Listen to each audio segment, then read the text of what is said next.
Fermez les yeux un instant et imaginez, vous montez dans un avion à Paris le matin et vous descendez à New York pour le déjeuner. Pas en rêve, pas dans un film de science-fiction, mais dans la vraie vie. Cette réalité incroyable est sur le point de faire son grand retour grâce à une entreprise américaine qui fait trembler l'industrie aéronautique, Boom Supersonic. Leur projet révolutionnaire, l'Overture, promet de diviser par 2 la durée de vos voyages intercontinentaux. Mais attention, ce n'est pas juste une promesse en l'air. Les ingénieurs de Boom viennent de franchir des étapes cruciales qui nous rapprochent dangereusement de cette nouvelle ère du transport aérien. Mais avant de plonger dans les dernières prouesses technologiques de cette machine volante extraordinaire, remontons le temps pour comprendre pourquoi les avions supersoniques ont disparu de nos cieux. Dans les années 60, 2 nations européennes ont uni leurs forces pour créer quelque chose d'absolument révolutionnaire.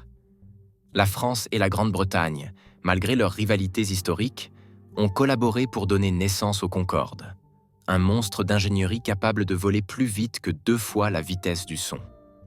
Quand cet oiseau de métal aux lignes élégantes a pris son envol pour la première fois en mars 1969, le monde entier a retenu son souffle. Son design était à couper le souffle. Des ailes en forme de delta, un fuselage effilé comme une flèche et une capacité à atteindre Mach 2. Pour vous donner une idée, c'est plus de 2400 km/h. Les passagers privilégiés qui montaient à bord vivaient une expérience unique au monde. Traverser l'Atlantique en 3 heures et demie, c'était de la pure magie. Imaginez regarder par le hublot et voir la courbure de la Terre à 18 000 mètres d'altitude, tout en sirotant du champagne dans un silence feutré.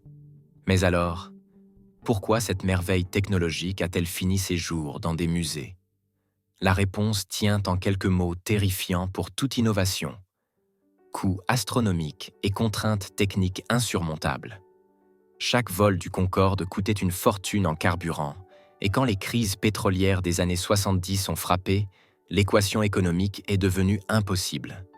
Et puis il y avait ce fameux bang supersonique, ce grondement assourdissant qui faisait trembler les vitres et affolait les populations au sol. Résultat, de nombreux pays ont tout simplement interdit le survol de leur territoire à vitesse supersonique.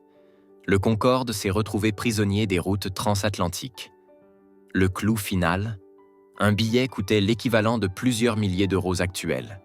Seule une élite pouvait s'offrir ce luxe. En 2003, les derniers Concorde ont été cloués au sol définitivement, emportant avec eux le rêve du vol supersonique civil. Mais voilà qu'en 2014, une start-up américaine décide de réveiller ce rêve endormi.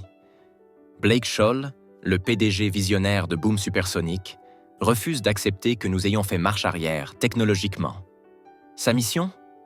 Ressusciter l'aviation supersonique, mais cette fois en la rendant accessible au plus grand nombre.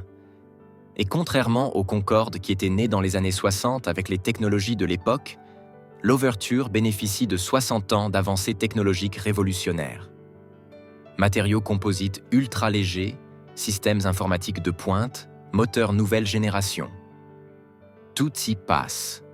Pour prouver que leur vision n'est pas qu'un mirage, Boom a d'abord construit le XB-1, un démonstrateur technologique surnommé Baby Boom.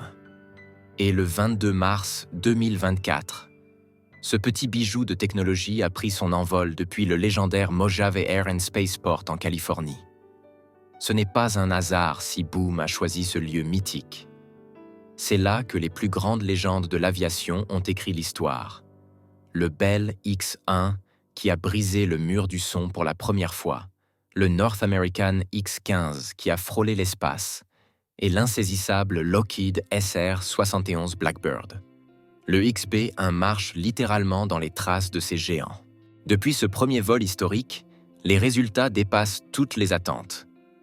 Le XB-1 a déjà grimpé à plus de 4500 mètres d'altitude et atteint des vitesses de Mach 0,617, soit plus de la moitié de la vitesse nécessaire pour percer le mur du son. Chaque vol d'essai repousse les limites un peu plus loin. Mais ce qui rend l'Overture vraiment révolutionnaire, c'est son cockpit futuriste développé en partenariat avec Honeywell. Imaginez-vous aux commandes avec des lunettes de réalité augmentée qui projettent toutes les informations de vol directement dans votre champ de vision. Plus besoin de baisser la tête pour consulter les instruments. Le système d'atterrissage automatique garantit des descentes parfaitement fluides, tandis que les écrans tactiles haute définition de 17 pouces remplacent les anciens cadrans analogiques. Mais Boom n'a pas oublié l'importance du toucher. Les commandes physiques essentielles, comme le manche et la manette des gaz, conservent leur retour de force pour une sensation de pilotage authentique. Mike Bannister, l'ancien chef pilote du Concorde qui connaît mieux que quiconque les défis du vol supersonique, a personnellement testé ce cockpit révolutionnaire. Son verdict ? L'Overture est le digne successeur du Concorde. Venant de quelqu'un qui a passé des décennies aux commandes du mythique appareil franco-britannique, ce témoignage a un poids considérable.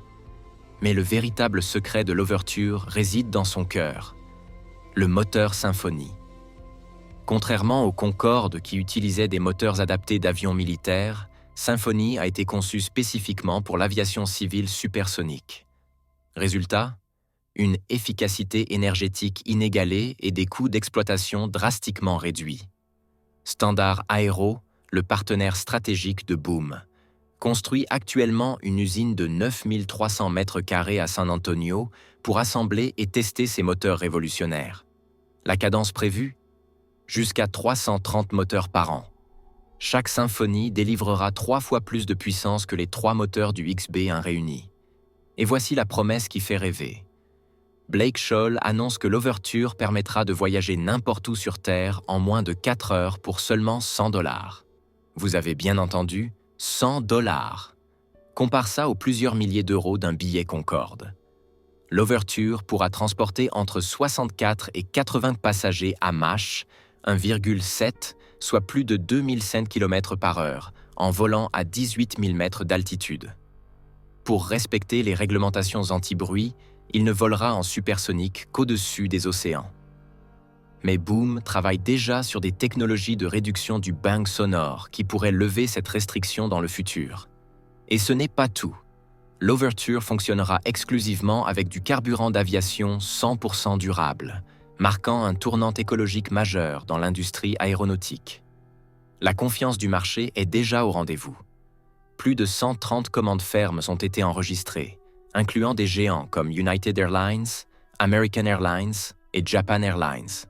Ces compagnies ne parient pas sur du vent, elles investissent dans l'avenir du transport aérien. Les derniers tests du XB1 ont franchi des étapes cruciales.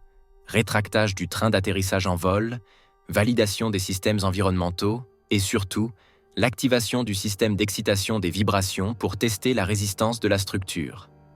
Boom prévoit 10 vols d'essai au total avant le passage supersonique attendu d'ici la fin 2024. Le calendrier est ambitieux mais réaliste. Premier vol de l'Overture en 2026, entrée en service commercial en 2029. Dans moins de 5 ans, vous pourriez embarquer dans un avion de ligne supersonique nouvelle génération. Cette renaissance de l'aviation supersonique marque bien plus qu'un simple retour technologique.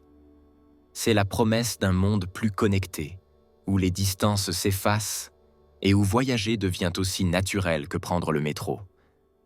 L'aventure ne fait que commencer et elle promet d'être spectaculaire.